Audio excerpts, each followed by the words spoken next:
Students, तो हम आज सीक्वेंस और सीरीज के कुछ टफ क्वेश्चन देखने जा रहे हैं। उम्मीद करता हूं कि इजी क्वेश्चन तो आप कर लोगे। सीक्वेंस कॉमा में होता है, उनके बीच में प्लस लगा दो तो सीरीज आ जाता है। तो हम जो पहला क्वेश्चन टफ है वो शुरू कर रहे हैं और वो ये है 10th। यहाँ पे बोला है nth टर्म फाइंड करो और Sn दिया हुआ है। ये जो है ना Sn दिया हुआ है। अब देखो, ये इस तरह के जो क्वेश्चन होते हैं, ऐसे क्वेश्चन के अंदर इस तरह से n के फॉर्म में दिया होता है। तो इस तरह के दो क्वेश्चन मैं बताऊंगा आपको। Sn दिया है Tn में कन्वर्ट करो, Tn दिया है Sn में कन्वर्ट करो। तो ये रहा Sn वाला क्वेश्चन। अब Sn को जब हमें Tn में कन्वर्ट करना है, तो बस एक बात याद रखनी है कि पहले आपको A की वैल्यू निकाल लेनी है। अब A की वैल्यू कैसे निकलेगी? तो Sn का जो क्वेश्चन दिया है उसमें n की जगह 1 रखने का, तो यहाँ आपने 1 रखा, तो A कितना आ गया? 7। अब ये जो हमको दिया है, तो ये Sn का फॉर्मूला है। इस Sn के फॉर्मूला में इस Sn की जगह तो ये रख देंगे और ये उसका फॉर्मूला रख देंगे। अब इस फॉर्मूला में A की जगह 7 रख दिया। अब क्या होगा? ये जो यहां पर 2 है, ये 2 उस तरफ गया तो इनटू हो गया और n उधर गया तो नीचे चला गया। तो ये हो गया 10n square plus 4n upon n। n common ले लिया, n कट गया, बचा क्या? 10n प्लस 4, सामने बचा 7 प्लस tn। tn को पकड़े रहे, 7 को उधर भेजा।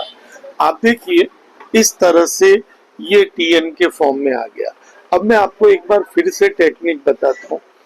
इस तरह से nn करके लिखा हो Sn और tn बोला हो, तो इसका मतलब वो ये कहना चाहता है कि tn भी इसी तरह के फॉर्म में होना चाहिए।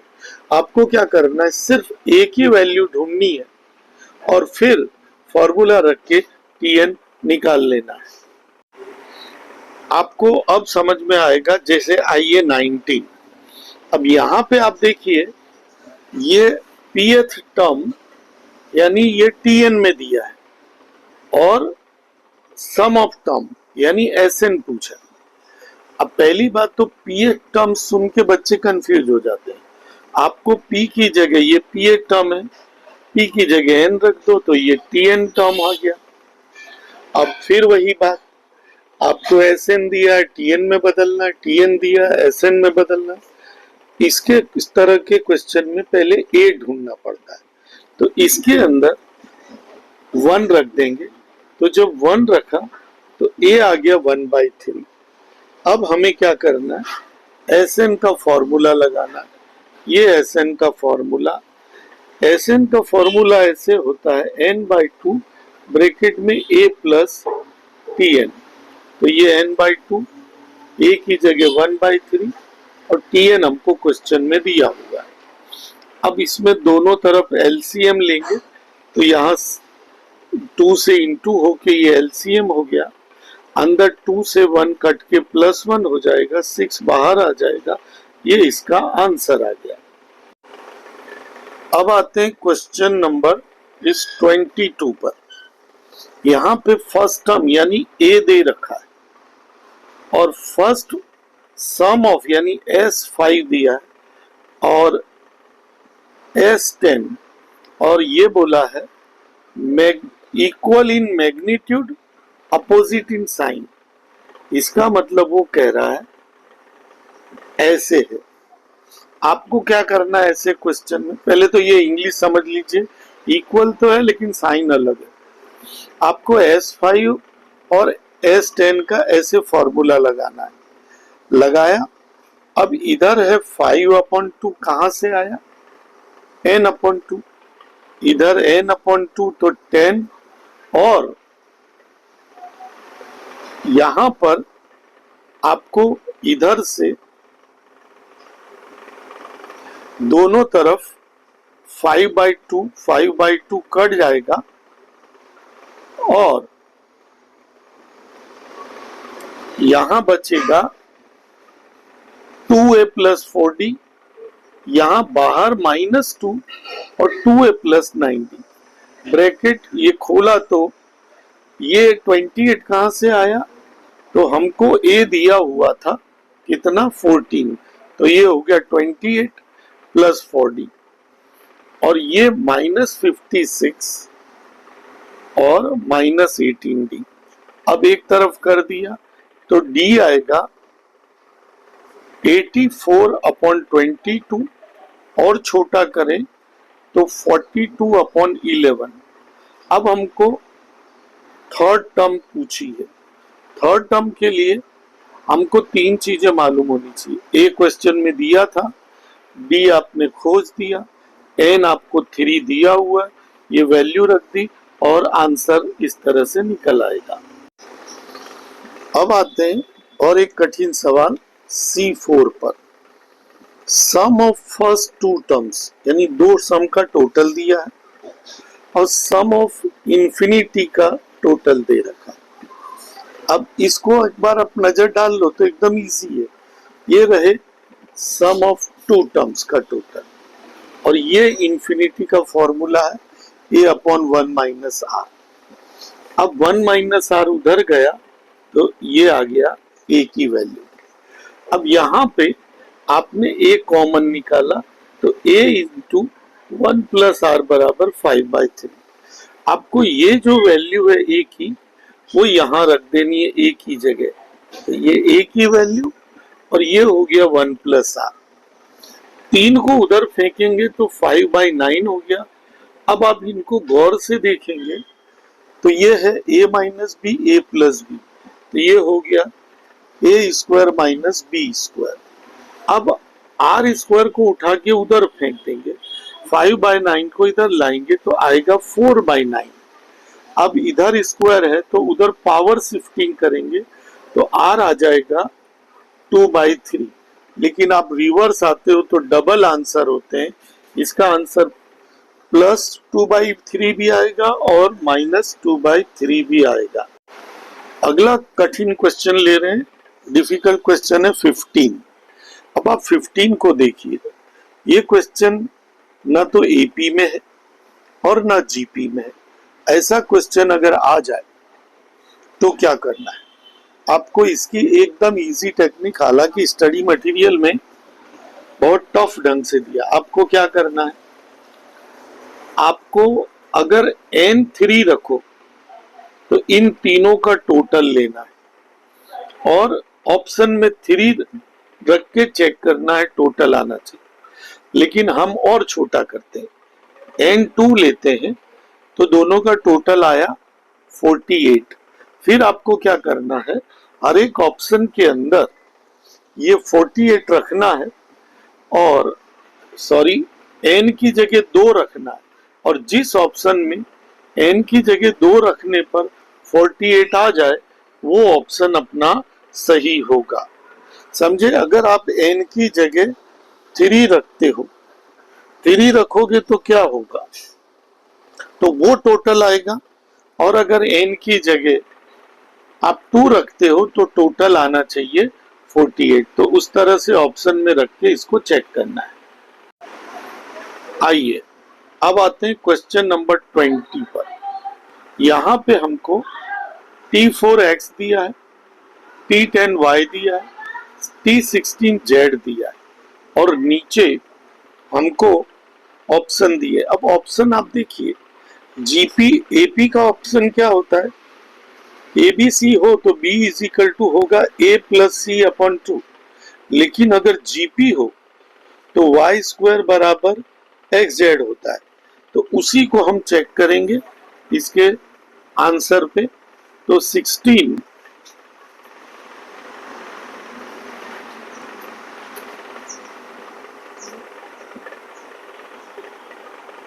तो 16 देखिए, ये हमको एक्स वाई जेड दिया है और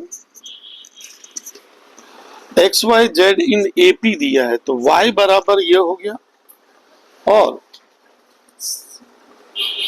सॉरी 16 नहीं था, 20 था, 20 सॉरी 20 ये रहा। हमको T4 दे रखा है एक्स, T10 दे रखा है वाई, T16 दे रखा है जेड। अब अपने ने ये इसका ये T4 का है, ये T10 का है, ये T16 का है। जीपी क्या कहता है, y square is equal to x z. अब हम वैल्यू रख देंगे, रखने के बाद चेक करेंगे, अगर दोनों तरफ इक्वल आ जाए तो y है AR9 उसकी पावर 2, x ये है और z ये है, तो दोनों इक्वल आ रहे हैं, यानी हमारा ऑप्शन ये कौन सा 16 का ऑप्शन ये सही है। सॉरी 20 का ऑप्शन कौन सा सही है, सी वाला ऑप्शन हमारा। अब आते हैं क्वेश्चन नंबर 8 पर। अब ये जो 3 सवाल हैं, 3 सवाल एक दूसरे से थोड़े से मिलते जुलते हैं, गौर से देखिए। एक्स वाई जेड जीपी में है और हमको ये तीनों इक्वल दे रखे और इनकी वैल्यू पूछी। ये वाली टेक्निक हम कई चैप्टर में यूज कर सके हैं कि इक्वल इक्वल इक्वल हो तो कांतिलाल होता है। तो हमको 8 नंबर पे जाना है कि ये तीनों इक्वल है, बराबर कांतिलाल। तो x की ये वैल्यू आई, y की ये आ गई और z की ये आ गई। अच्छा, अगर ये तीनों जीपी में है तो y स्क्वायर बराबर एक्स जेड होता है, ये हमारे पास वेपन है। अब आपको आगे का रास्ता तुरंत सूझना चाहिए कि इनकी जगह ये कांतिलाल वैल्यू हम रख देंगे। अब ये दोनों के इक्वल है तो ये होगा पावर में प्लस हो जाएगा और यहां आया k की पावर 2/q। मैंने कहा था दोनों तरफ बेस इक्वल हो तो बेस कट जाता है, ये पावर आ गई, 2 इधर मल्टीप्लाई में है वो नीचे चला गया। एपी का रूल क्या कहता है, मान लो ABC हो तो B बराबर होगा A प्लस सी अपॉन 2। तो ये वही है कि 1/q बराबर क्या हो रहा है, फर्स्ट और थर्ड को जोड़ के 2 से डिवाइड करना। तो इस तरह से प्रूव हुआ कि ये ईपी में है। अगला क्वेश्चन आ जाते हैं 5th नंबर का। ये कह रहा है PQR इन AP है, XYZ GP में है, तो ये किसके इक्वल होंगे। अब मैं इसको समझाने तो जा रहा हूं पर मुझे गले तक विश्वास है आप लोग इसको जैसे मैं सॉल्व कर रहा हूं ऐसे नहीं करोगे, क्योंकि ये साइक्लिकल है। आप देखिए Q में से R माइनस किया, R में से P माइनस किया, P में से Q माइनस किया और तीनों इनटू में है, तो पावर साइक्लिकल पावर में हो तो पावर 0 हो जाती है और तीनों की पावर 0, यानी इसका आंसर पहले से ही पता है 1 आएगा। तो 5th नंबर का क्वेश्चन, अगर ये एपी में दिया है और XYZ जीपी में दिया है, अब यहां पे आपको इन तीनों की वैल्यू पूछी गई है। पहले तो Q माइनस P बराबर क्या होगा, R माइनस Q।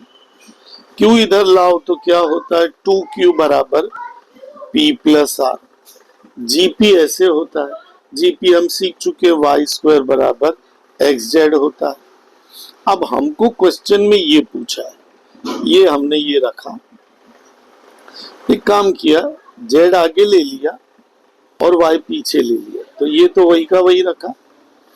अब हमें क्या करना है, x और z की सेम पावर करना है, क्योंकि दोनों को मिक्स करना है। तो x की देखो q माइनस पी बराबर r माइनस क्यू है।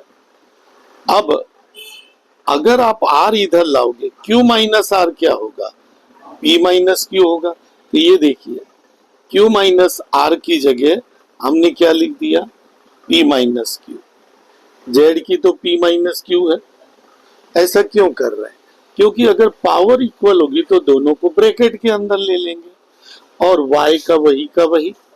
ऐसा क्यों कर रहे हैं? क्योंकि ये हमको मालूम है कि xz, तो xz की जगह हमको y स्क्वायर लाना है, ये हमारा मकसद था। तो y स्क्वायर की पावर आई p माइनस क्यू और ये y की पावर है r माइनस पी। अभी फिर वापस वही की वही बात कि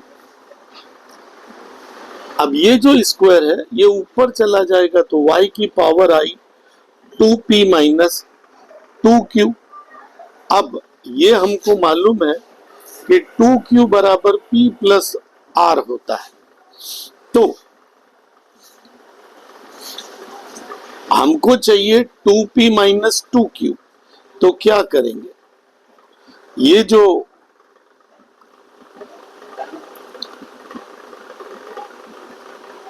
2p माइनस 2q हमको चाहिए, तो 2q की जगह अगर हम p प्लस r लिख देते हैं, इसकी जगह p प्लस r लिख देते हैं, तो वो इधर आके क्या होगा, माइनस माइनस। तो ये p कट गया, यानी कि 2p माइनस 2q क्या आ जाएगा, pr आ जाएगा। और ये तो r माइनस p है। अब बेस अगर इक्वल है तो सबको साथ में कर दो और कट के आ गया आंसर 0। तो मैंने कहा था कि इसके अंदर आपको घुमा फिरा के सब जगह वही लाना है कि y स्क्वायर बराबर की जगह xz और सामने फिर आमने सामने कट के 0 हो जाएगा। चैप्टर का आखिरी सम है, वो भी इसी तरह का है कि XYZ अगर AP में है और ये GP में है, और आपको ये देखिए या तो Z कॉमन निकालना है तो आंसर आएगा, या आपको x माइनस जेड का होल स्क्वायर कॉमन निकालना है। तो ये ऑप्शन के साथ आगे बढ़ने वाला क्वेश्चन है। सबसे पहली बात एपी का तो आप समझ गए, ये एपी होता है। अब जीपी में ये बीच वाला है तो वाई स्क्वायर बराबर ये होगा, ब्रैकेट खोलेंगे तो ये होगा। अब y की जगह ये वैल्यू रख देंगे तो ये रख दिया और सामने ये रखा। अब इसको ब्रैकेट को खोलेंगे तो x square plus Z square plus 2xz upon 4 को इधर फेंका तो मल्टीप्लाई हो गया 4 से। 4xz को इस तरफ लाए तो माइनस होके ये आ गया। अब आप गौर करिए सब में जेड कॉमन नहीं निकल रहा है, तो फिर बचा एक ही चीज x माइनस जेड का स्क्वायर। तो ये देखिए इसका मतलब होता है x माइनस जेड का होल स्क्वायर और आंसर आ जाएगा 4x। यहाँ पे ये सीक्वेंस सीरीज के टफ क्वेश्चन भी पूरे होते हैं।